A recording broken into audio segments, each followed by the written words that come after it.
What if the secret to success wasn't just talent or hard work, but unshakable confidence?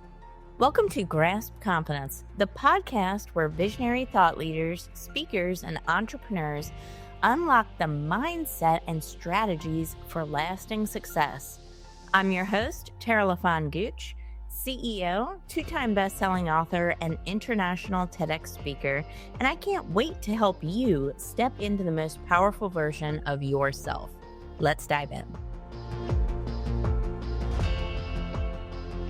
My next guest today has led missions where every second counts, and every mistake could cost a life. But his most courageous mission? Healing from what no one saw. Today's guest is a former elite Israeli security officer whose career spanned covert operations, crisis response, and international diplomacy. But what happens after the mission ends and the uniform comes off? What is the emotional weight that remains? In this powerful conversation, Ido opens up about the hidden toll of high-performance leadership, the cost of compartmentalization, and the slow, intentional process of reclaiming wholeness. If you've ever led silently, breaking, this episode is for you. It's time to rewrite the definition of courage from battlefield to boardroom, from survival to surrender. This episode of Grasp Confidence is for you. Ido, welcome to the show. Thank you, Tara. Well, Yes. I saw people saying your introduction is amazing. Here it is amazing, too amazing. But It's all true. It's all true. embarrassed a little bit, but yeah, Yes. So kind of done. you're joining us today from Israel, and I think this, your background is so interesting. I've never really interviewed anybody from your background before. We're talking about elite operations, mission in like a really high stakes environment. And, where every second counts, where any like hesitation moment could cost a life. Sure. That's a lot of pressure. It is. But, when you have those kind of missions, you don't have time to think. So you first prepare to the mission. You are making all the preparations needed. You talk to your team. You make them relaxed. They know you already. You pass with them even before the first mission. Even before that, we make such an introduction with us. I mean, all of us from the heart inside.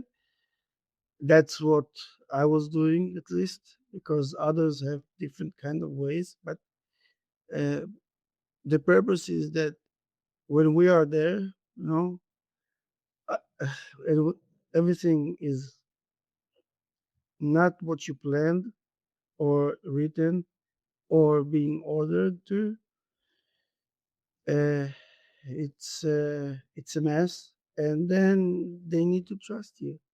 And if you are not trusting yourself, or even when you have fear, when you have the fear, you you cannot show it. So you have to fear inside, but the fear has two directions, by the way. Direction that frees you, which is a very common thing. And then the second one is that the direction that makes you focus. And when it makes you focus, you also can, uh, you can screen it to the other people, and this is your team, this is your family. So when you are using the fear to be focused and to take decisions without thinking about the consequences, without thinking about anything, you think about the moment or the second you are in, if you can complete the mission or if you cannot complete the mission. In most of let's say 99.9%, let's say, we complete the mission, but in different ways, which can be also the last mission, by the way. The first can be the last as well, but I, you know, it's something within that when you do it, you don't think about this at all. You just think about bring them home. That's that, they have families. They Wow. have brothers, sisters, mothers at the beginning, and then they have wives and children.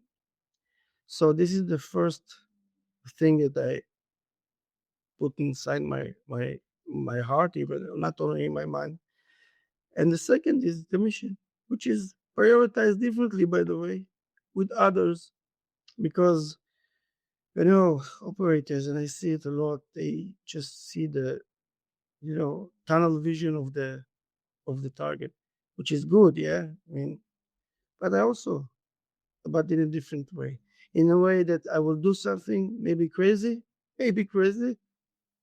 but they will follow me anyway because they know that if I did it already, because I'm not that crazy, but I am if I need to. So if I already do something crazy, they will follow.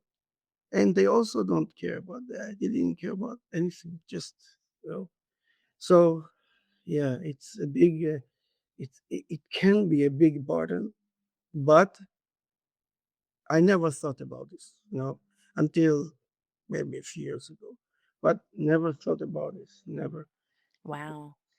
Well, I see this a lot, in just my conversations with executive leaders as well, or high level entrepreneurs, high performing leaders. Sometimes people can get stuck in analysis paralysis and nothing happens, right? You just overthink yourself to death. And there's a point where, I mean, you need to think, you need to plan, you need to strategize. But at what point are you going to execute? At what point are you just going to take action? And in your case, there was no time sometimes to think or plan or strategize. You just had to go with an instinct at a moment. And what I like something that you said that people trusted you to make the right decision. But trust Yeah. isn't instant, right? That has to be built over a long period of time. So if we're talking about leadership, they had seen you demonstrate trustworthy attitudes, trustworthy executions on things well before this particular moment took place so that they were trusting of your abilities at that time. That's huge. Yeah. Leadership, at least as I see it, build on m- multiple things.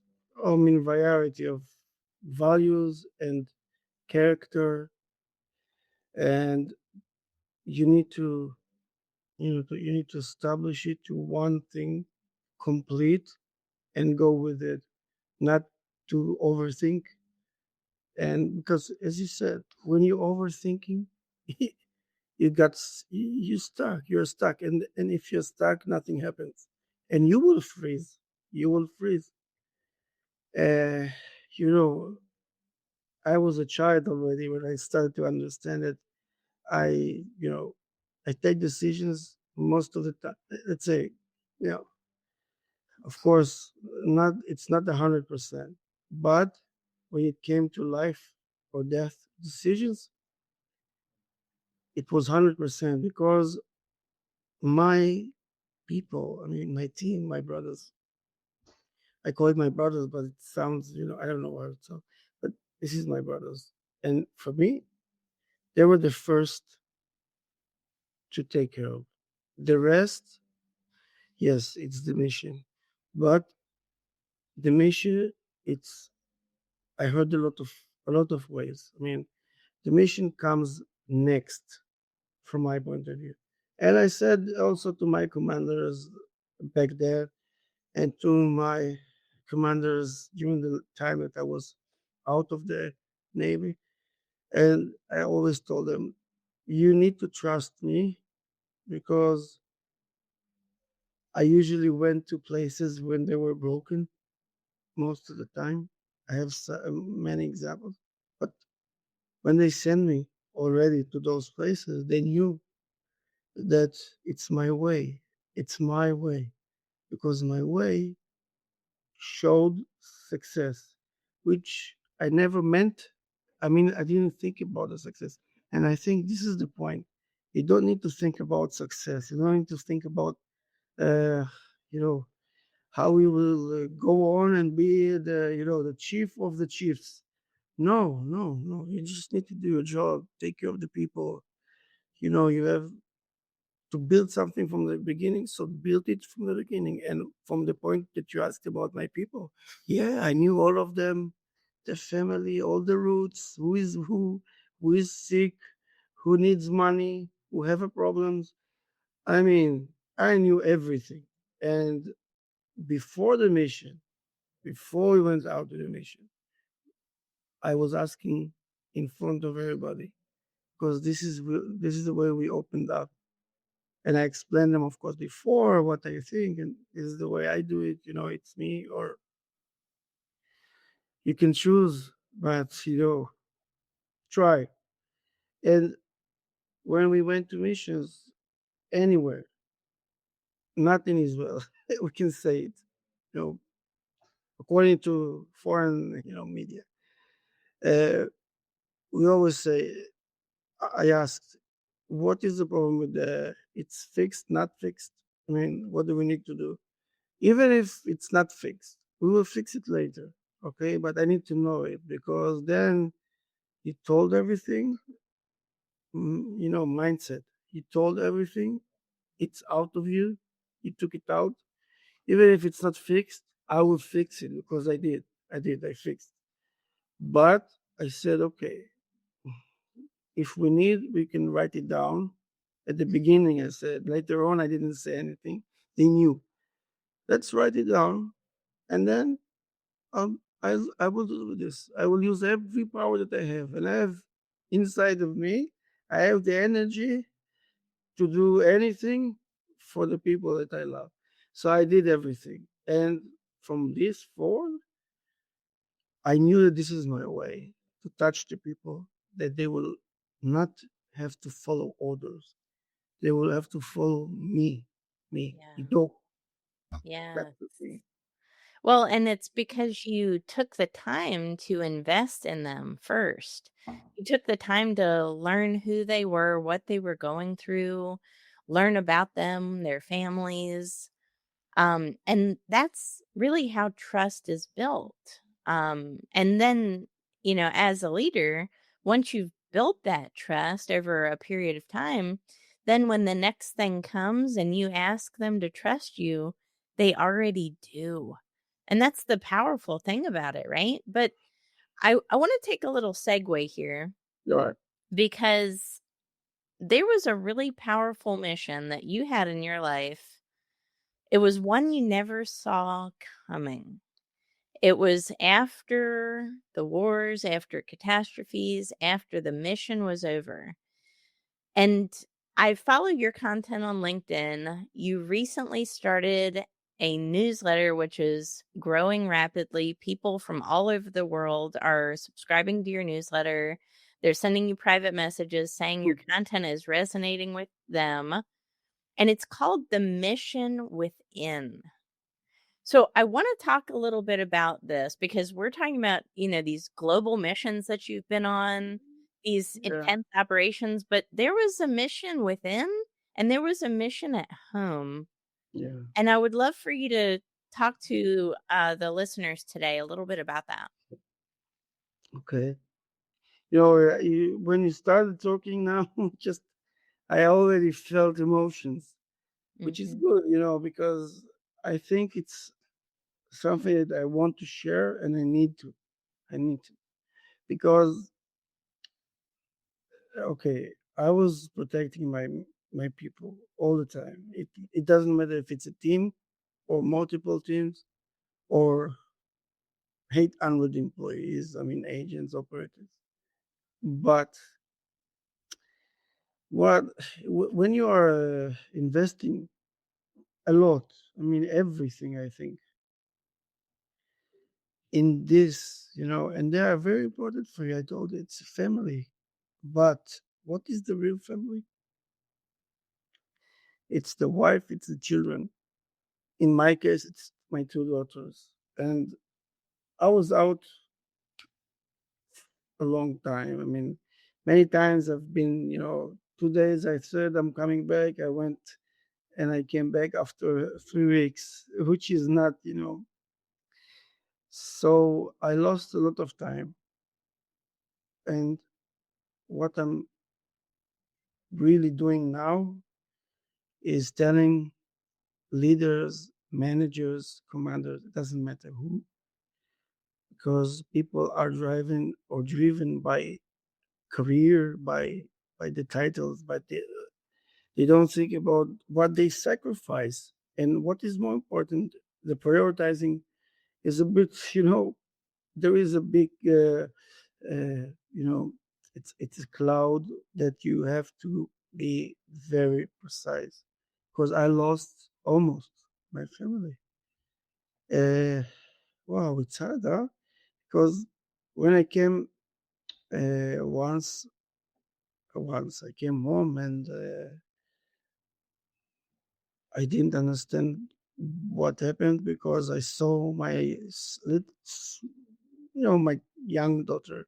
She was 12 years old. I mean, 4 years ago, not a long time ago, by the way, 5 years ago almost. And I saw that something is wrong. It was the second year of Corona, so COVID 21, no, 5 years ago. And 4, it doesn't matter. The matter is that I came back and I saw that she's in the room, and I had 2 days, 3 days that I didn't do anything. So I was at home. And I love home. I love my family.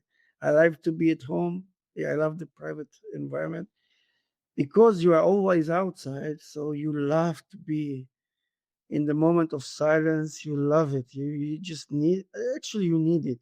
You need it. You need a family. You need it. And when I came, I didn't have anything. I just had quiet, but the quiet wasn't good. It was bad because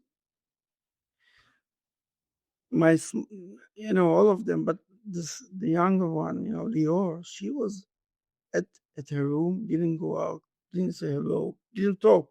She was like, and she was the one. She's like, I mean, I call her mini me. I mean, it's like she's really mini me. I mean, I would like you to meet because she's really funny. She's really she was full of life.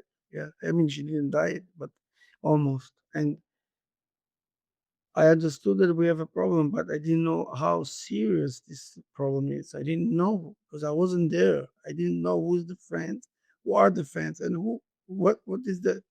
And I'm used to do.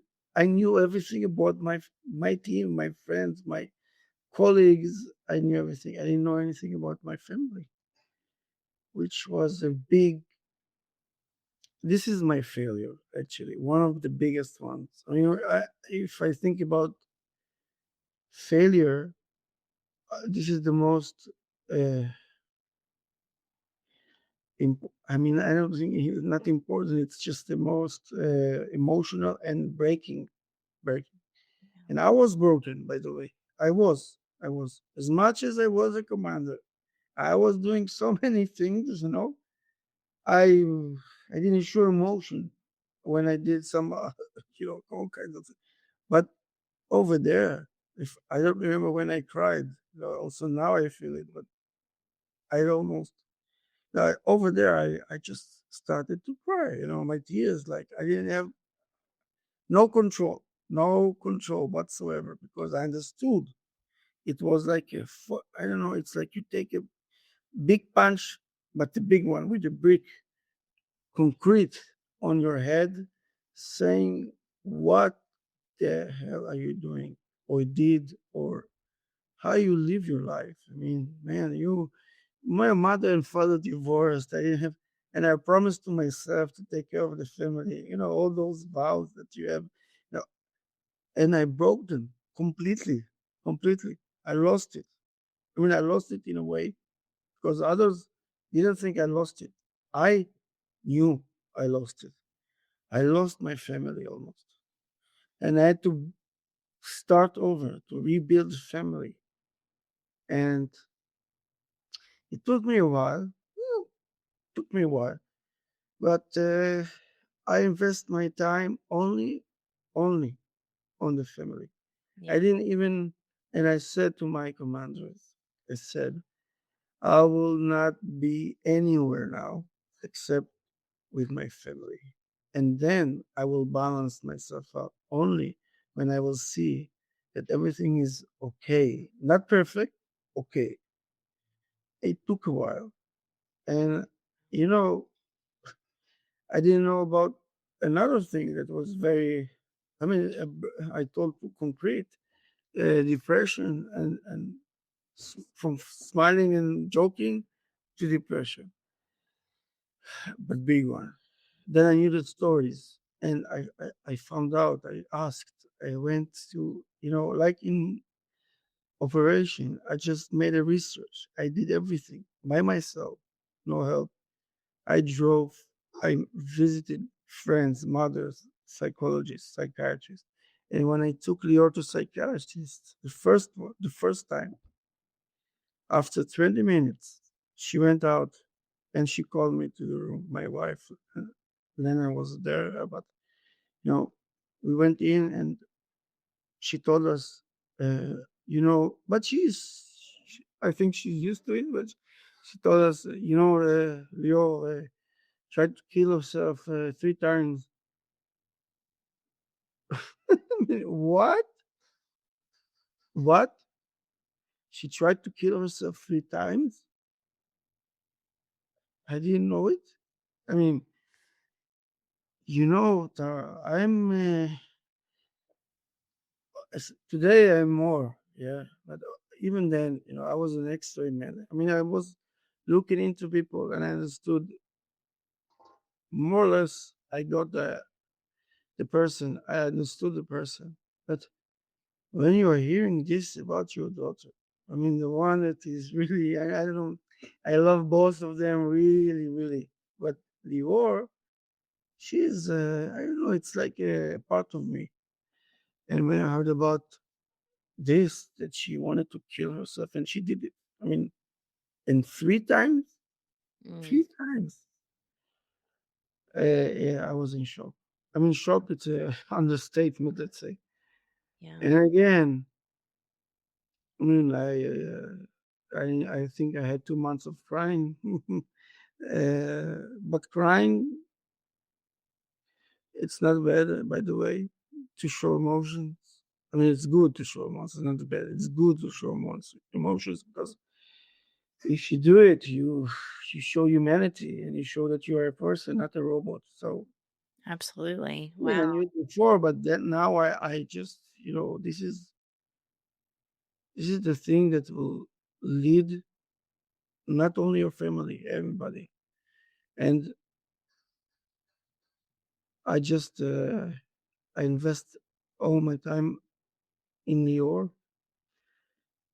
I just went to study psychology, you know, on my free time, afternoons, you know, and then the NLP.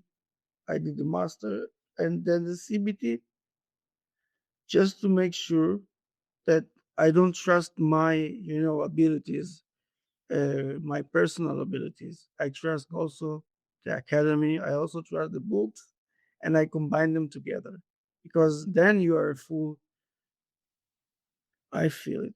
I'm a full person as a leader, and yeah. So I don't. What a powerful story, I mean, My, just to recap, you were again serving in elite Israeli operations globally. Sometimes you'd be yeah, gone for weeks or months at a time, and You didn't realize that your youngest daughter, who was 12 years old at the time, was really deeply, deeply struggling to the point that she nearly succeeded in ending her life and tried 3 times.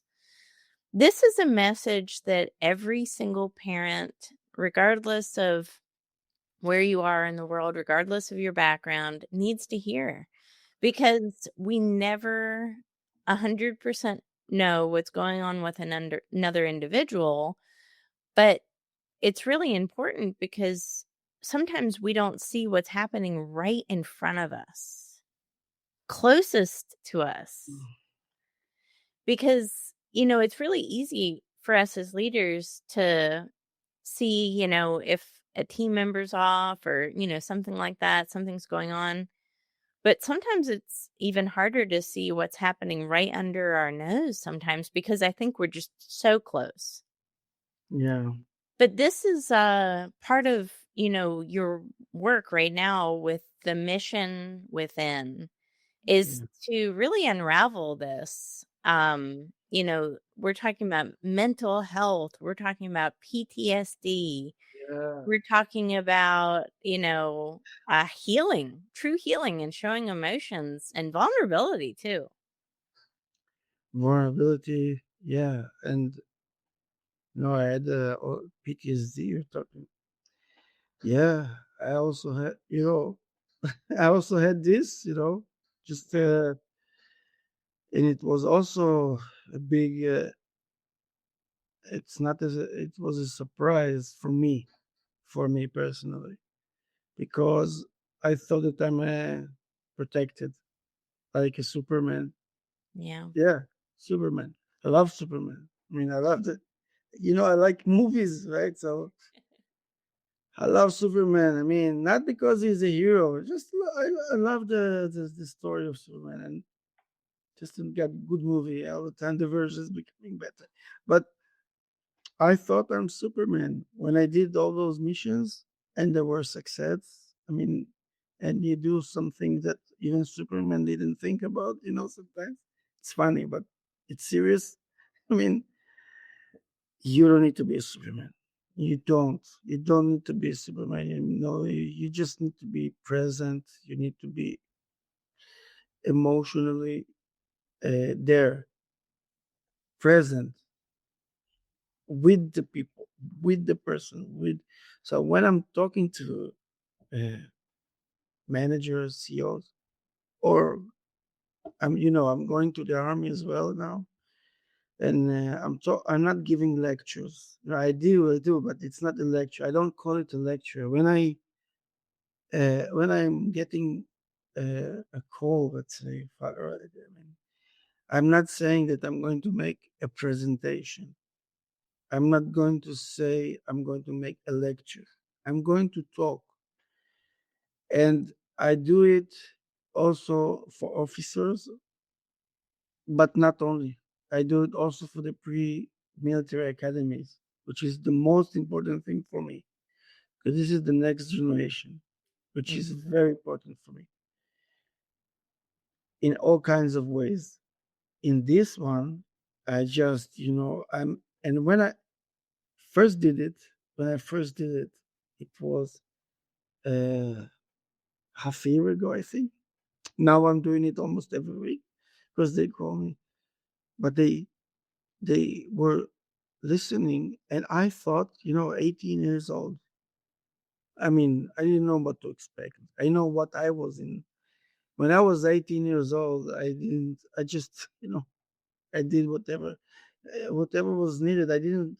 This generation is thinking. They have abilities that we didn't have. We didn't have mobile phones like this. We didn't have anything almost. Yeah, but they think, and they are really, really good. But they need direction because they are mission oriented, which is good. But before the mission oriented, you need to be a person.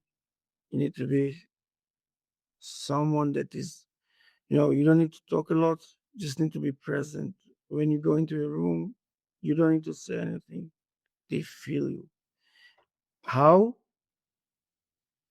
They just do. Because you have this power that screams out and you don't need to say a lot. You just, if you have something to say, say it because they will listen. And when I started talking about this and also reminding my PTSD session or episode, I didn't think they were.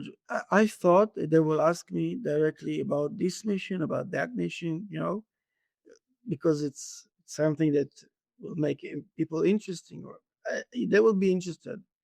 I thought they will not listen to this, but they did, and I think the last time I was supposed to talk only 1 hour discussion, not talking, discussion. I always say turn the light on. I don't want to have lights off.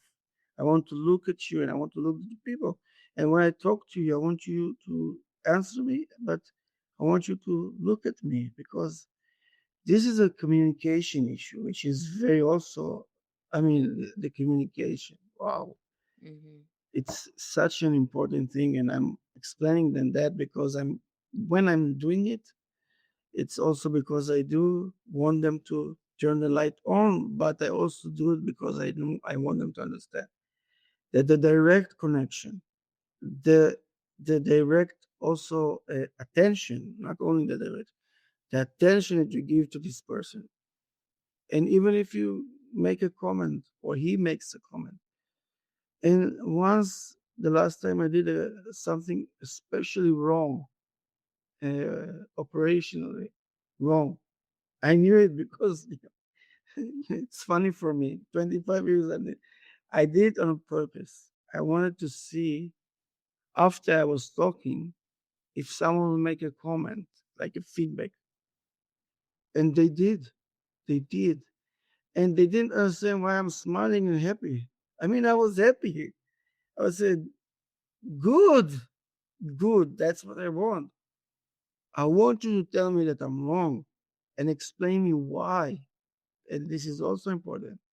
And with the respect, not because of me, respect to each other. Respect. You talk, I'm listening. And if I made a mistake, I will say to you.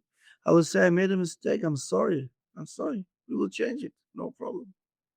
I love But that. at the end of it, and I explained as well, there is only one commander. One. One. No two, not three.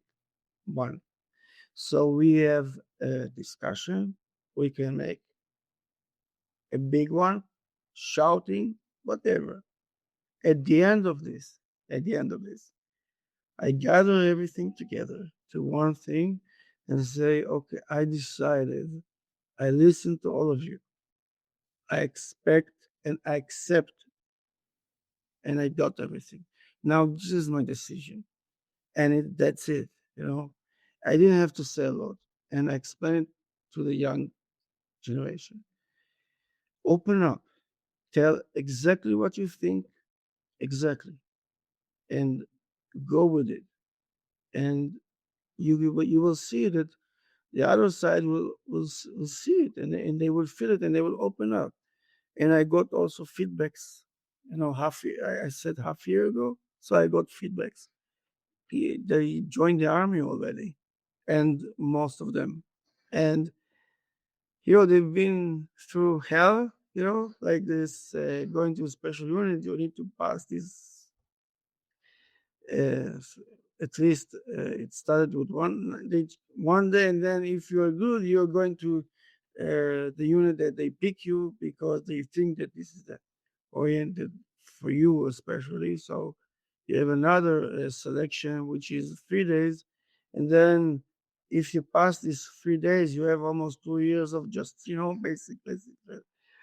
Only then you finish. That's why I said that 2 years you're just preparing yourself for the Yeah. first mission.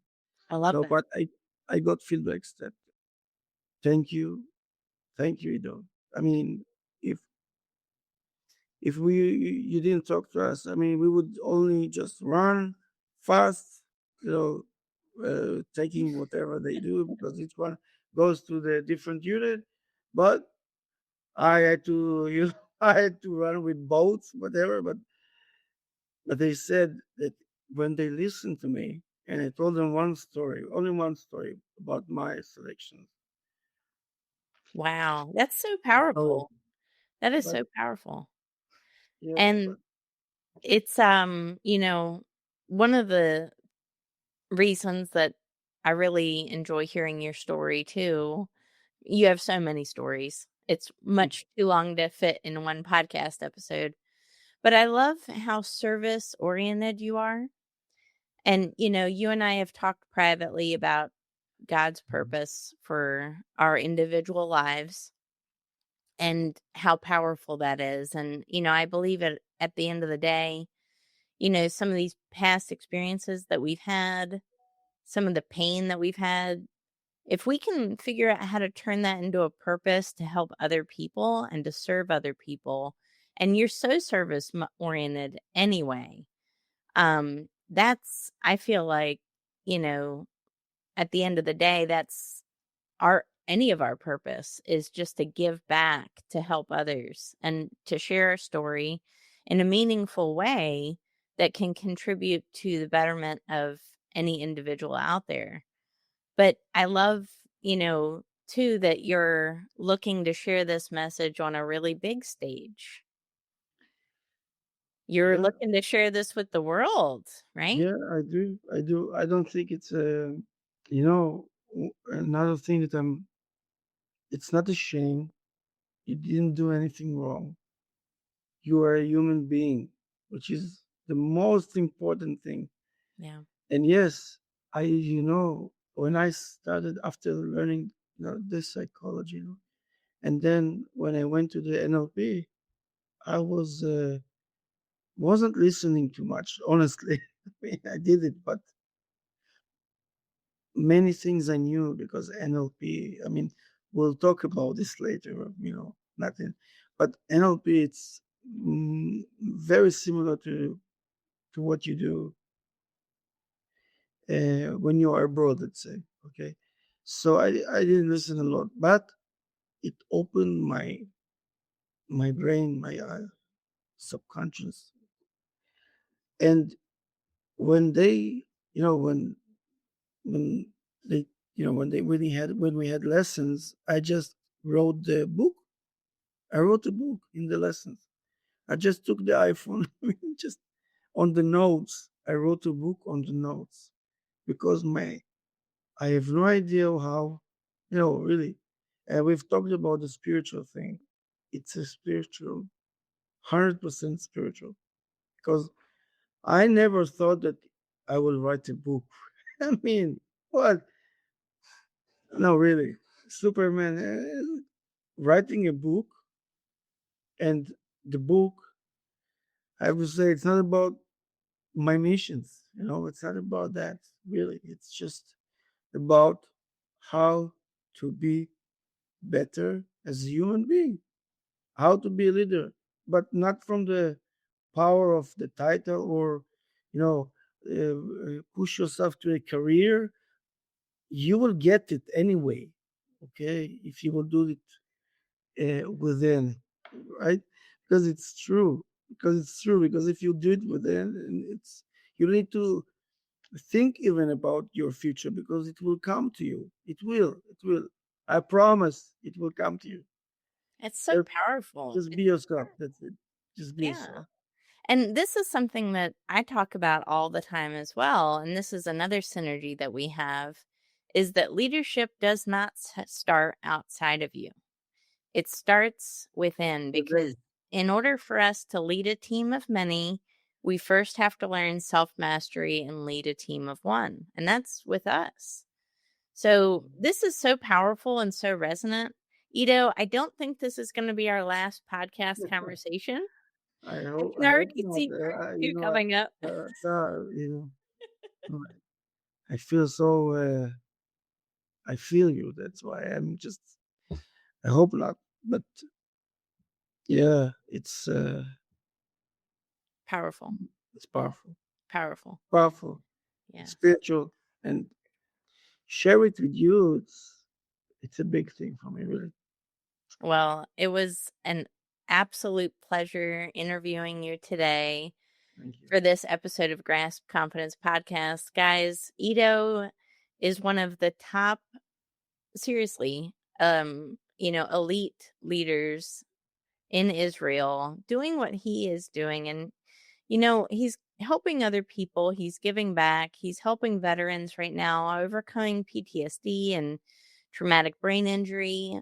And he has a heart like I've never really seen before. He wants to give back, he wants to help other people, and he wants to use his background and experience to do that. So let's all support Ito in that mission because it is so powerful. I'm a huge supporter of veterans, regardless of if they're American or not. I'm a huge supporter of our Israeli veterans as well. Ito, what are the best places to get a hold of you? I know you're active on LinkedIn. Is that the best place for you? Yeah, yeah. Yeah. I started with LinkedIn. I didn't know. Yep. And then Social, we met on LinkedIn. social media, I didn't know anything really. I just started because someone helped me to, I thought to connect with people, and I have a lot of friends, colleagues around the world. So because I've been to so many countries and I wanted to find them. So he said, okay, but there is a LinkedIn, it's an international. And it's not only, okay, that's how I started. And just, it became, I don't know, just, but I'm there. Yeah, I'm there. Yeah. Definitely. So follow and connect with Ito on LinkedIn and subscribe to his newsletter, The Mission Within. Guys, thank you so much for being a part of this episode of Grasp Confidence Podcast. Please like, follow, subscribe, and share this episode with your audiences and leave a review. Each review that is left helps more people out there see the value of tuning in. And I read each one personally and love them all. I will see you guys on the next episode. Take care.